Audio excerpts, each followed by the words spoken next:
agaasimaha wasaaradda howlaha guud iyo guriyeynta ayaa maanta ka qayb galay kulan lagu gorfaynayay naqshadaynta ama horumarinta magaalada Oodweyne iyo waliba diiwaangelinta hantida maguurtada kaasi oo iska kaashanayaan wasaaradda howlaha guud iyo guriyeynta iyo waliba hay'adda UN Habitat. kulankan oo ka dhacay hoolka dawladda hoose isla markaana ay ka soo qayb galeen madaxda iyo mas'uuliyiinta dawladda hoose degmada Oodweyne, khubaro ka socday wasaaradda howlaha guud iyo waliba xubno matalayay hay'adda UN Habitat ayaa waxa ugu horeyntii halkaasi ka hadlay isla markaana soo dhaweeyay mashaariicdan wax ku oolka ee ay ku guuleysatay degmada Oodweyne. duqa degmada Oodweyne Cabdixakiin Nuur Muuse salaanka bacdi ujeedka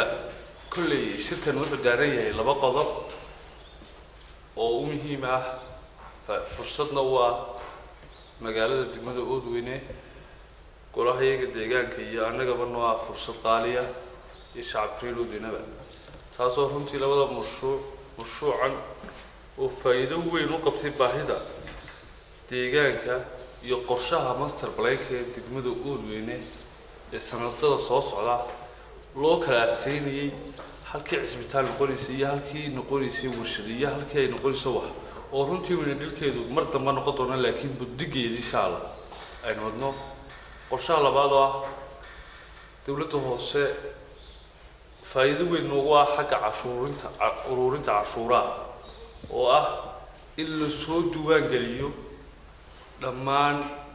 maguurtada ku taala magaalada Oodweyne. qaar ka mid ah agaasima waaxeedyada wasaaradda howlaha iyo waliba mas'uuliyiin ka socday hay'adda UN Habitat ayaa iyaguna halkaasi ka hadlay. hal mid ma ku dari lahaa oo ah dadaalkii uu mayrku u galay labada mashruuc in mar wada hesho magaalada Oodweyne. waxaan nasiib hore ugu helay magaalada Gabiley iyo magaalada Berbera, laakiin Oodweyne waxay kaga duwan tahay mar bay isla heleen labadii mashruuc master plan nashqadayntii magaalada iyo GIS. marka labada maxay iska caawinayaan? GIS wuxuu ka caawinayaa master plan samayntiisa